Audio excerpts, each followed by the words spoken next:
Trojan Sports Now. After 3 tough games on the road and 3 tough losses, the Trojan football team will be back in the confines of Veterans Memorial Stadium on Saturday. And with it being homecoming, the Trojans are looking to give those coming back an impressive showing. It's been nearly a month since Troy's last home football game, and the last 3 weeks on the road haven't been the best for the Trojans. They sit at 2-3 this year, while their opponent this weekend is 2-2. South Alabama is a deceptive 2-2, however, with a loss to an FCS opponent in Week 1 and a close loss to Tennessee a week ago. And according to head coach Larry Blakeney, the Jaguars are no joke. Again, I've said all along they're going to be a factor. They'll be a factor this year. And, they're as good as anybody in our league, in my opinion. The Trojans are 0-1 in the Sun Belt, while the Jaguars won their opener against Western Kentucky. Troy has 5 conference contests in a row now, and the chance to get back into the Sun Belt title hunt begins this week. We got to win this game.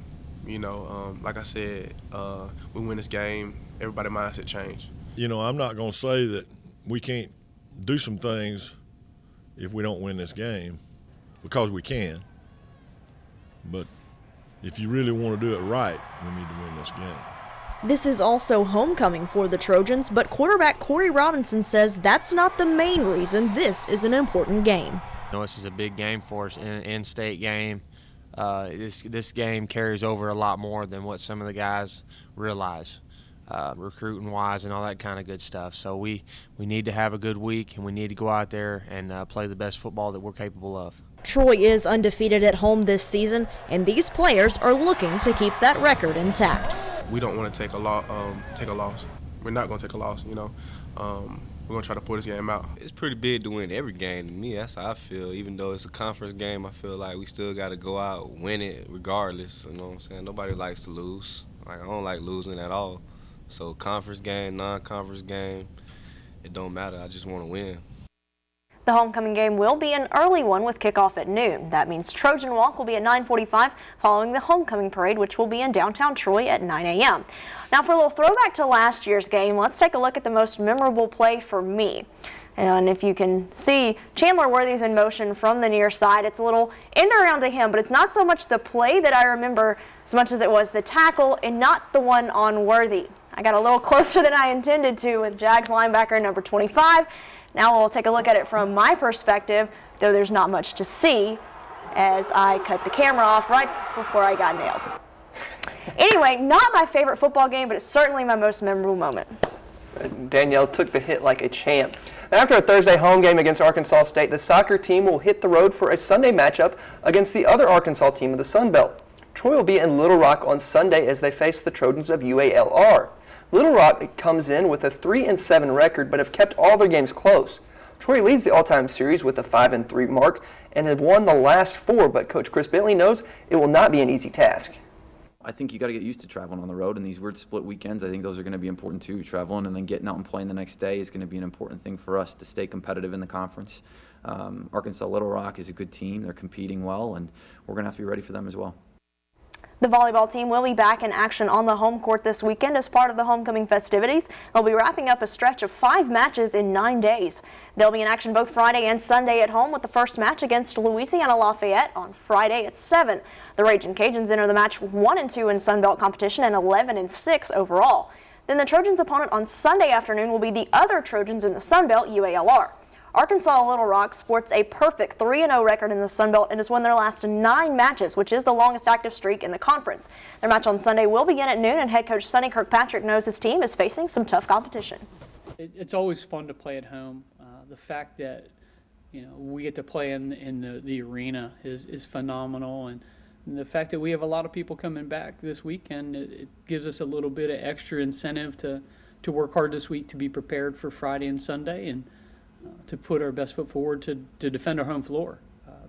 And it's important that we do that with the fact we're hosting the championships here, and to try to get a bunch of people back to support us.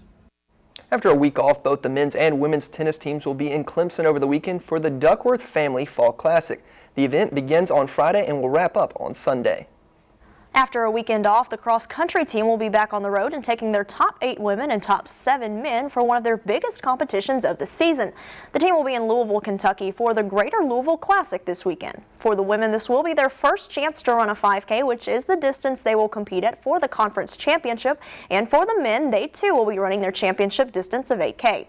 Head coach Jeff Jenkins explains why this meet was one he wanted his teams to take part in. To start off with, it's the biggest meet that we'll ever run all season long. Maybe one of the biggest meets Troy cross country has ever run. It's got over 200, or right at 200 teams. So a lot of individuals. You got to imagine about 10 individuals per team.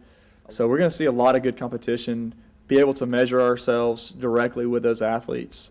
And it'll be a good gauge to see where we're at and see where we need to go before the Sun Belt Championships coming up in November.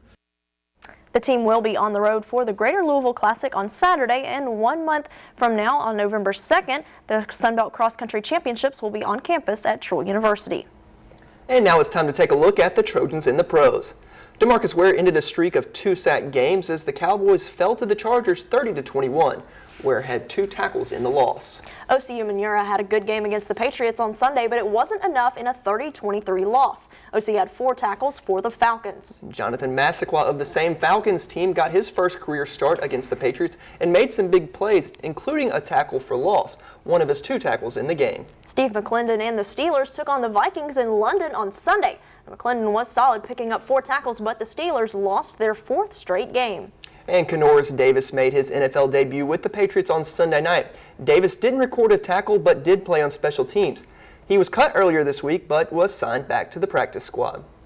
And that's all the time we have for Trojan Sports Now. You can watch us online at the Troy University YouTube page to catch anything you missed. For Jonathan Sellers, I'm Danielle Percival. Thanks for watching, and as always, go Trojans.